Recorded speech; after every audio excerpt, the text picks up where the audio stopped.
General secretary M A baby മാധ്യമങ്ങളോട് സംസാരിക്കുകയാണ്. Indian ടീമിന്റെ വിജയത്തിൽ അഭിമാന നിമിഷം എല്ലാ ഇന്ത്യക്കാരുടെയും അഭിമാന നിമിഷമാണ്.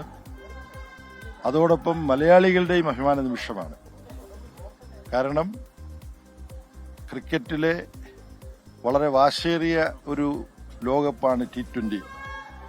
അതിൽ അതിദയനീയമായി ന്യൂസിലൻഡിനെ തോൽപ്പിച്ചുകൊണ്ട്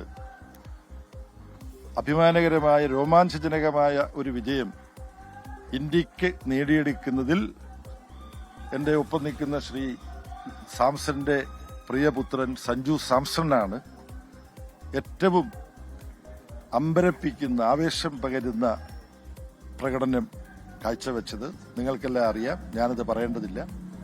എന്നാൽ അദ്ദേഹം ഫൈനലിൽ ഇന്ത്യയെ ജയിപ്പിക്കുന്നതിന് ആവശ്യമായ വെടിക്കെട്ട് ബാറ്റിംഗ് എന്ന് നാടൻ ഭാഷയിൽ പറയും. ആ ബാറ്റിംഗ് ഫൈനലിൽ നടത്തുക മാത്രമല്ല ചെയ്തത്, ഈ ലോകകപ്പിന്റെ താരമായി സഞ്ജു സാംസൺ തെരഞ്ഞെടുക്കപ്പെട്ടിരിക്കുന്നു. എന്നാൽ അധികം ഞാൻ സംസാരിക്കുന്നില്ല.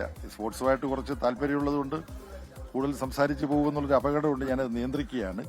ഇവിടെ ചിലപ്പോൾ ശ്രദ്ധിക്കാൻ ഇടയില്ലാത്തൊരു കാര്യം ഞാൻ പറയാൻ ആഗ്രഹിക്കുന്നു. സഞ്ജു സാംസൺ അതുല്യനായ ഒരു കായിക പ്രതിഭ മാത്രമല്ല, സ്പോർട്സ് മേഖലയിൽ സാധാരണ കാണാത്ത വളരെ വലിയ ഒരു കായിക സംസ്കാരത്തിന്റെ ഉടമ കൂടിയാണ്. എന്താ അത് കാരണമെന്ന് നിങ്ങൾക്കറിയോ? ഇതിനു മുമ്പ് ഒരു മത്സരത്തിൽ ഇതുപോലെ വെടിക്കെട്ട് പ്രകടനം നടത്തി മാൻ ഓഫ് ദ മാച്ചായിട്ട് സഞ്ജു സാംസനെ തെരഞ്ഞെടുത്തു. അത് പ്രഖ്യാപിക്കപ്പെട്ടപ്പോൾ സഞ്ജു സാംസൺ പറഞ്ഞത്, അന്ന് അഭിമാനകരമായ ബൌളിംഗ് പ്രകടനം നടത്തിയ ജസ്പ്രീത് ബുംറയുണ്ട്, ഇന്നിപ്പോ ഫൈനലിലെ താരമായിട്ട് സഞ്ജു സാംസനെ തിരഞ്ഞെടുക്കാം. ബാറ്റിംഗ് നോക്കിയാൽ ബൌളിംഗിൽ ഹാട്രിക് നേടി ബുംറ. അങ്ങനെ എം എ ബേബിയുടെ പ്രതികരണമാണ് കണ്ടത്. നാനാഭാഗത്ത് നിന്നാണ് ഇന്ത്യൻ ക്രിക്കറ്റ് ടീമിനെ അഭിനന്ദിച്ചുകൊണ്ടുള്ള പ്രതികരണങ്ങൾ വരുന്നത്.